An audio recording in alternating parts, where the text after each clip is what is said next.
नाजरीन, आप देख रहे हैं सिटी 5 न्यूज़ HD।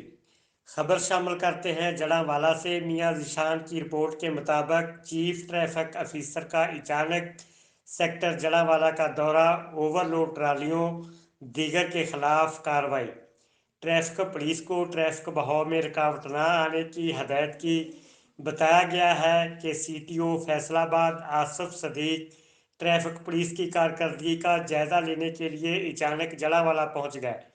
इस मौका पर उन्होंने अपनी निगरानी में ओवरलोडिंग कमाल ट्रालियों के खिलाफ कार्रवाई करवाते हुए ट्रैफिक इंचार्ज को तनबीह की कि वो क्रशिंग सीजन के दौरान 24 घंटे एक क्रेन का बंदोबस्त रखें ताकि ट्रैफिक की रवानी मुतासर ना हो और आवाम को किसी किस्म की दुश्वारी का सामना ना करना पड़े, जबकि हर वक्त कार्रवाई करते हुए रोड को क्लियर करवाया जा सके। उन्होंने ड्राइविंग टेस्ट सेंटर की मरहलावार तकमील का जायज़ा लिया और अफसरान को हदायत की कि वो निज़ाम की शफाफियत को मज़ीद बेहतर बनाने के लिए तमाम तर मुयसर वसाइल को बरूए कार लाते हुए ज़रूरी इकदाम करें।